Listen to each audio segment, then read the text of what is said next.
কাজী Masum Akter sir, আমার প্রশ্ন হচ্ছে খারিজি মাদ্রাসা এতদিন চললো কেন?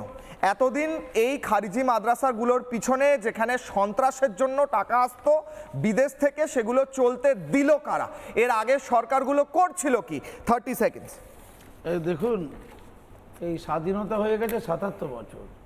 এই বাংলায় আপনাদের মতো মেনস্ট্রিম মিডিয়া আর এই সরকারের যারা মূল নেতা, তাদের দ্বারা খারিজি মাদ্রাসার চর্চাই প্রথম।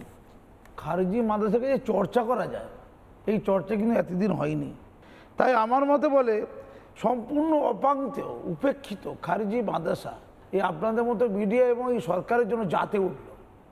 এরা পাত্তা পেত না, এতদিন তো গুরুত্ব ছিল না, এতটাই উপেক্ষিত, এতটাই নজরের আড়ালে ছিল। খারিজি মাদ্রাসা নিয়ে যে আলোচনা হচ্ছে, ওদের টাকার সংস্থাটা কোথায় আজকের আলোচ্য বিষয়। টাকাটা আসে কোথায়? FCRA, বিদেশি ফান্ড থেকে টাকা আসে মূলত বড় বড় খারিজি মাদ্রাসাগুলো, আর লোকাল কালেকশন আর জাকাতের টাকা, এই টাকারই মূলত খারিজি মাদ্রাসাগুলো চলে। এই যে বিদেশ থেকে টাকাগুলো আসছে, প্রশ্ন যাচ্ছে, এটা স্বাভাবিক কথা, এই প্রশ্ন অনেকদিনকার প্রশ্ন, যে সেগুলো বৈধভাবে সরকারি অনুমোদনই আসছে তো। মানে আমরা জানি FCRA ফান্ড নিতে গেলে সরকারের অনুমোদন লাগে, সেই অনুমোদন আছে তো নাকি হুন্ডির মাধ্যমে, অবৈধ হুন্ডির মাধ্যমে, যাকে হাওলা বলে, হাওলা, অবৈধ হাওলার মাধ্যমে সেই টাকা বিভিন্ন বেসরকারি অনুমোদনহীন প্রতিষ্ঠানের মাধ্যমে এই মাদ্রাসায় আসছে বিশেষ কোনো স্বার্থ চরিতার্থ করার জন্য। আজকের যে আলোচ্য বিষয়, সে আলোচ্য বিষয় এটাই হচ্ছে মূল উপজীব্য।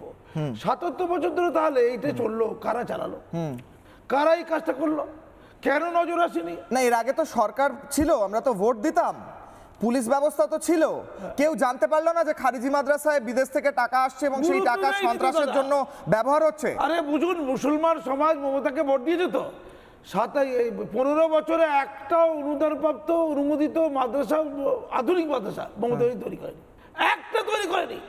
614টা যা মাদ্রাসা ছিল বাম আমলে ছিল, যেগুলো আধুনিক সিলেবাস ফলো করা হয়, তাহলে তৃণমূল আমলে তৈরি হয়েছে কোনটা? এইগুলো তৈরি হয়েছে। এগুলো 4000 থেকে এখন 7000-এর মতো। কতগুলো? তৃণমূল আমলে 4000 থেকে 7000 খারিজি মাদ্রাসা বেড়েছে, বেশ প্রায় 7000-এর মতো। যারা সরকার এখন যে তদন্ত করছে, দেখলেন ভালো করে তদন্ত করলে এগুলো পাওয়া যাবে। এই মাদ্রাসাগুলো মসজিদের সাথে 2-3টে রুম নিয়েও কোথাও কোথাও আছে, আবার কোথাও কোথাও 2-3টে 4তলা বিল্ডিং বড় বড় আছে। এই টাকার ফান্ড আসছি আমি কি এক্ষুনি বললাম, পরে এখনই বলে দিই, 3 লাইনে বলছি।